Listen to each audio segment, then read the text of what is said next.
بسم الله الرحمن الرحيم.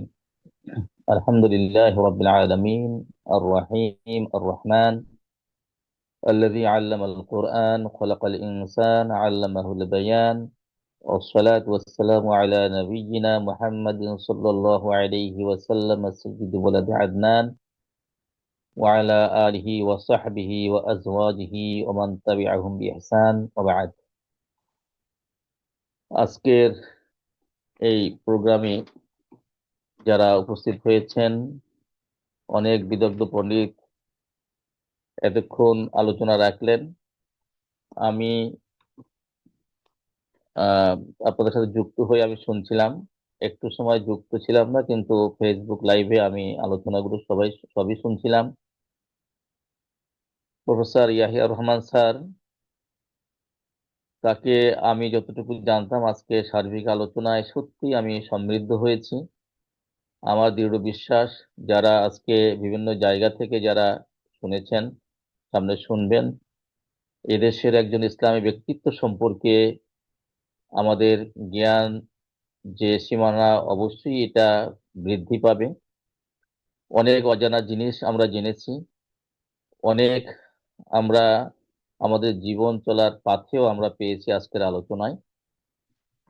আমি যারা এখানে আলোচনা করেছেন, আমাদের এই আলোচনা সভাকে যারা তাদের তথ্য দিয়ে সমৃদ্ধ করেছেন, সবাইকে ধন্যবাদ জানাচ্ছি, সবার প্রতি কৃতজ্ঞতা প্রকাশ করছি।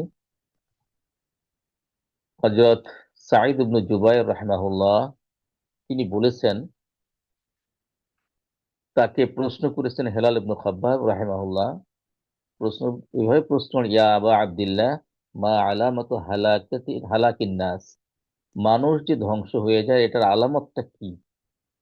তখন তিনি বললেন, ইযা হালাকা উলামাউহুম, যখন তাদের আলেমরা যখন চলে যান, আলেমরা যখন পৃথিবী থেকে এক এক করে বিদায় নেন, সেটাই হচ্ছে সেই জনপদ, সেই জাতির জন্য ধ্বংস।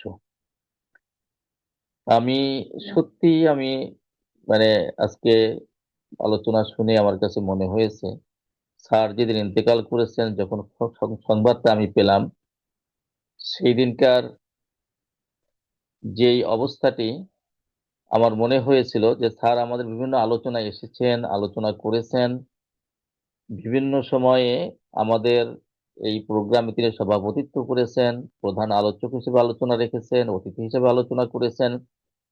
তো আমার কাছে বারবার মনে হচ্ছিল যে স্যারের সেই জ্ঞান গর্ব আলোচনা আর কোনোদিন আমরা শুনতে পাবো না। আমাদের এই প্রোগ্রামের মাধ্যমে যারা শুনেছেন, কিংবা স্যার বিভিন্ন জায়গায় আলোচনা যে করেছেন, যে জ্ঞানের ধারা তিনি অব্যাহত রেখেছিলেন, সেটি চিরতরে বন্ধ হয়ে গেল। সম্মানিত উপস্থিতি, আমরা আজকে কায় ও মনোবাক্যে আমরা স্যারের জন্য দোয়া করব।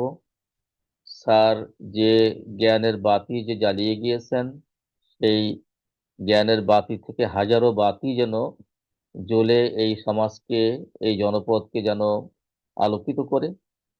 স্যার যেই এতক্ষণ আমরা সবাই যে আলোচনা করলেন, স্যার শুধু জ্ঞানের অধিকারী ছিলেন না, তিনি তা বাস্তবে তিনি আমলও করে গেছেন।